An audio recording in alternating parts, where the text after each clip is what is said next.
ಎಲ್ರಿಗೂ ನಮಸ್ಕಾರ. ಸ್ಕೈಬಲ್ ಸ್ಟುಡಿಯೋಗೆ ಎಲ್ರಿಗೂ ಸ್ವಾಗತ. ಇವತ್ತು ನಾನು ನಿಮಗೆ ಒಂದು ಮನೆಯಲ್ಲೇ ಮಾಡೋಂಥ ಒಂದು ಪ್ಯಾಕ್ನ ನಿಮಗೆ ಹೇಳ್ಕೊಡ್ತೀನಿ. ಏನು ಅಂತಂದರೆ, ಎಲ್ಲ ಹೆಣ್ಮಕ್ಳಿಗೂ ಒಂದು ಆಸೆ ಏನು ಅಂದರೆ, ನಾವು ಕೊರಿಯನ್ ಸ್ಕಿನ್ ಮಾಡ್ಕೊಬೇಕು, ಕೊರಿಯನ್ ಅವರು ಯಾವ ಥರ ಸ್ಕಿನ್ ಇರುತ್ತೆ ಆ ಥರ ಸ್ಕಿನ್ ನಮಗೂ ಬೇಕು ಅಂತ ಅಂದ್ಕೊತಾರೆ. ಮನೆಯಲ್ಲೇ ಇರೋಂತಹ ಏನು ಇಂಗ್ರೀಡಿಯೆಂಟ್ಸ್ ಬಳಸಿ ನಾವು ಕೊರಿಯನ್ ಸ್ಕಿನ್ನ ಹೇಗೆ ಮಾಡೋದು ಅಂತ ಹೇಳ್ತೀನಿ. ನಂತರದಲ್ಲಿ ಕೊರಿಯನ್ ಜನ ತನ್ನ ಸ್ಕಿನ್ನು ಆ ಥರ ಬ್ರೈಟ್ನಿಂಗ್ ಆಗಲಿ ಗ್ಲೋ ಆಗಲಿ ಆಗೋಕ್ಕೋಸ್ಕರ ತುಂಬ ಹಣನ ಖರ್ಚು ಮಾಡ್ತಾರಂತೆ. ಅವರ ದೇಶಗಳಲ್ಲಿ ಒಂದು ಶಾಪ್ಗಳು ಜಾಸ್ತಿ ಇರುತ್ತಂತೆ, ಕ್ರೀಮ್ಗಳಾಗಲಿ ಅಂದರೆ ಏನು ಫೇಸಿಗೆ ಬೇಕು ಅವ್ರಿಗೆ ಗ್ಲೋಯಿಂಗ್ ಆಗಲಿ ಮತ್ತು ಅವರು ಚೆನ್ನಾಗಿರೋಕ್ಕೋಸ್ಕರ ಆ ಥರ ಒಂದು ಅಂಗಡಿಗಳು ತುಂಬ ಜಾಸ್ತಿ ಇದ್ದಾವಂತೆ. ಅಲ್ಲಿ ಏನು ನೋಡಿದ್ರೂ ಒಂದೊಂದು ರೋಡಲ್ಲೂ ಸುಮಾರು ಅಂಗಡಿಗಳಿರ್ತಾವಂತೆ. ಕೊರಿಯನ್ಸ್ ಕ್ರೀಮ್ಸ್ಗಳು, ಪ್ಯಾಕು, ಸೋಪು ಅದಕ್ಕೆಲ್ಲ ಜಾಸ್ತಿ ಮಹತ್ವ ಕೊಡ್ತಾರಂತೆ ಕೊರಿಯನ್ ಜನ. ನಂತರದಲ್ಲಿ ಅವರು ಏನು ಒಂದು ಕ್ರೀಮ್ ಯೂಸ್ ಮಾಡ್ಬೋದು, ಒಂದು ಏನೇ ಪ್ಯಾಕ್ ಯೂಸ್ ಮಾಡ್ಬೋದು. ಅದಲ್ಲದೆ ಅವರು ತಿನ್ನೋಂಥ ಆಹಾರನೂ ಕೂಡ ವಿಭಿನ್ನವಾಗಿರುತ್ತೆ. ಈಗ ನಮ್ಮ ಫೇಸು ಏನೇ ಕ್ರೀಮ್ ಹಚ್ಚಿದ್ರೂ ಮೇಲ್ಮಕ್ಕೆ ಅದಿದು, ಒಳಗಡೆ ನಮಗೆ ಏನು ವಿಟಮಿನ್ಸ್ ಬೇಕೋ ಅದರಿಂದನೂ ಕೂಡ ನಮ್ಮ ಸ್ಕಿನ್ನು ಗ್ಲೋ ಆಗ್ತಾ ಬರುತ್ತೆ.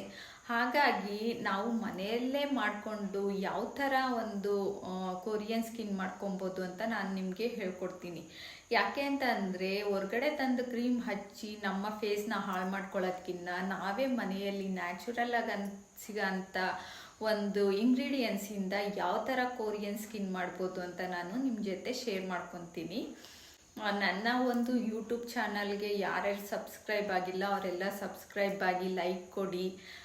ನಾನು ಈಗಿನ ಹೊಸದಾಗಿ ಈ ಒಂದು ಚಾನಲ್ನ ಸ್ಟಾರ್ಟ್ ಮಾಡಿದ್ದೀನಿ. ಎಲ್ಲರ ಸಪೋರ್ಟು ಕೂಡ ನನಗೆ ತುಂಬ ಬೇಕಾಗಿದೆ. ಹಾಗಾಗಿ ನಾನು ನಿಮ್ಮಲ್ಲಿ ಯಾರ್ಯಾರು ನನ್ನ ಚಾನಲ್ನ ಸಬ್ಸ್ಕ್ರೈಬ್ ಮಾಡಿಲ್ವೋ ಅವರೆಲ್ಲ ಸಬ್ಸ್ಕ್ರೈಬ್ ಮಾಡಿ. ನಾನು ಈ ಒಂದು ನೆಕ್ಸ್ಟು ಕೊರಿಯನ್ ಸ್ಕಿನ್ ಹೇಗೆ ಮಾಡೋದು ಅಂದ್ಬಿಟ್ಟು ನಾನು ರಾತ್ರಿನೇ ಅಕ್ಕಿನೂ ಬಾದಾಮಿ ನೆನೆಸ್ಕೊಂಡಿದ್ದೆ. ಈಗ ಅದನ್ನು ನಾನು ಬೇಯಿಸ್ಕೊಳ್ತಾ ಇದ್ದೀನಿ. ಒಂದು ಸ್ವಲ್ಪ ನೀರಿಟ್ಬಿಟ್ಟು ಆ ಅಕ್ಕಿನ ಹಾಕಿ ನೀಟಾಗಿ ಬೇಯಿಸ್ಕೊಳ್ತಾ ಇದ್ದೀನಿ. ನೀಟಾಗಿ ಅಂದರೆ ಏನು ಅನ್ನ ಆಗುತ್ತಲ್ಲ ನಾವು ರೈಸ್ಗಿಟ್ರೆ ಆ ಥರ ಹಾಕಬೇಕಾಗುತ್ತೆ. ನೋಡಿ ತುಂಬ ಚೆನ್ನಾಗಿ ಬೆಂದಿದೆ. ಇದನ್ನು ನೀಟಾಗಿ ಬೆಂದಿದೆ. ಈಗ ಆರಿಸ್ಕೊಂಡು ನಾನು ಒಂದು ಮಿಕ್ಸಿ ಜಾರ್ ಒಳಕ್ಕೆ ಇದನ್ನು ಹಾಕ್ಕೊತಾ ಇದ್ದೀನಿ. ಮಿಕ್ಸಿ ಜಾರ್ ಒಳಗೆ ಹಾಕ್ಕೊಂಡು ನಂತರದಲ್ಲಿ ಇದಕ್ಕೆ ನಾನು ನೆನೆಸಿರೋಂಥ 2 ಬಾದಾಮಿ, ಸ್ವಲ್ಪ ಜೇನುತುಪ್ಪ, ಸ್ವಲ್ಪ ಕೊಬ್ಬರಿ ಎಣ್ಣೆ ಹಾಕಿ ನಾನು ಇದನ್ನು ಪೇಸ್ಟ್ ಮಾಡ್ಕೊತೀನಿ. ಪೇಸ್ಟ್ ಮಾಡಿಕೊಂಡು ನಂತರ ನಾನು ಒಂದು ಬೌಲ್ಗೆ ಅದನ್ನು ಹಾಕ್ಕೊತಾ ಇದ್ದೀನಿ. ನೋಡಿ ಎಷ್ಟು ಚೆನ್ನಾಗಿ ಕ್ರೀಮ್ ಬಂದಿದೆ ಅಂತ. ನೆಕ್ಸ್ಟ್ ನಾನು ಒಂದು ಫೇಸ್ ವಾಶ್ ಮಾಡಿಕೊಂಡು ಇದನ್ನು ಅಪ್ಲೈ ಮಾಡ್ಕೊತಾ ಇದ್ದೀನಿ. ನೀಟಾಗಿ ಫೇಸಲ್ಲಿ ಎಲ್ಲ ಕಡೆ ಅಪ್ಲೈ ಮಾಡಬೇಕು. ಕಣ್ಣಿಗೊಂದು ಬಿಟ್ಟು ಅಪ್ಲೈ ಮಾಡ್ಬೋದು. ಕಣ್ಣಿಗೆ ಹಚ್ಚಿದ್ರೂ ಏನೂ ಆಗಲ್ಲ, ಯಾಕೆ ಅಂದರೆ ಇದು ಆರ್ಗ್ಯಾನಿಕ್ ಆಗಿರೋದ್ರಿಂದ ಯಾವುದೇ ರೀತಿಯ ಸೈಡ್ ಎಫೆಕ್ಟ್ ಇರಲ್ಲ.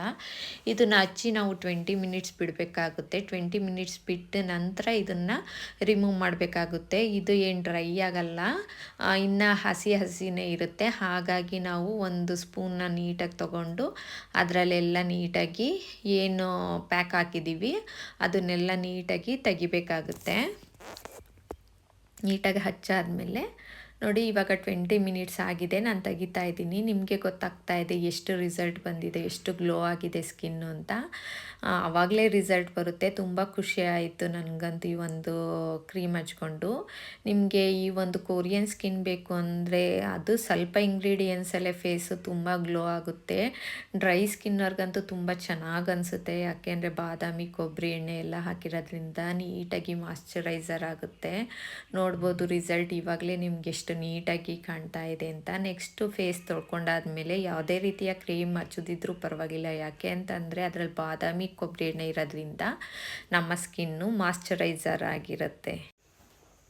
ನೋಡ್ಬೋದು ನನ್ನ ಸ್ಕಿನ್ನಲ್ಲಿ ಎಷ್ಟು ಗ್ಲೋ ಕಾಣ್ತಿದೆ ಅಂತ. ಫಸ್ಟ್ ಸ್ಕಿನ್ಗೂ ಈ ಸ್ಕಿನ್ಗೂ ಇದೇ ಥರ ಕೊರಿಯನ್ ಸ್ಕಿನ್ನು ಬ್ರೈಟ್ನಿಂಗ್ ಆಗೋದು. ಈ ಒಂದು ಕ್ರೀಮ್ನ ಮಾಡಿಕೊಂಡು ಪ್ರತಿದಿನ ಹಚ್ಕೊಳ್ಳಿ. ಫ್ರಿಜ್ಜಲ್ಲಿ ಇಟ್ಕೊಂಡು ಕೂಡ ಹಚ್ಕೊಬೋದು. ಈ ಒಂದು ಕ್ರೀಮ್ನ ವಾರಕ್ಕೆ ಬೇಕಾದ್ರೂ ಒಂದೊಂದು ದಿನ ಹಚ್ಕೊಳ್ಳಿ. ಖಂಡಿತ ಆ ಸ್ಕಿನ್ ಮಾತ್ರ ತುಂಬ ಗ್ಲೋ ಆಗುತ್ತೆ. ಯಾಕೆ ಅಂದರೆ ಅದರಲ್ಲಿ ಕೊಬ್ಬರಿ ಎಣ್ಣೆ ಹಾಕಿರೋದ್ರಿಂದ ಮತ್ತು ಬಾದಾಮಿ ಹಾಕಿರೋದ್ರಿಂದ ಮಾಯ್ಶ್ಚರೈಸರು ಆಗುತ್ತೆ. ಯಾವುದೇ ಕ್ಲೀನ್ ಮಾಡ್ಕೊಂಡಾದ್ಮೇಲೆ ಯಾವುದೇ ರೀತಿಯ ಕ್ರೀಮ್ ಹಚ್ಚೋ ಆಗಿಲ್ಲ. ನೋಡಿ ಅಷ್ಟು ಚೆನ್ನಾಗಿ ಕಾಣ್ತಾ ಇದೆ ಫೇಸು. ಈ ಒಂದು ಟಿಪ್ಸ್ ಇಷ್ಟ ಆದರೆ ಲೈಕ್ ಮಾಡಿ. Thank you.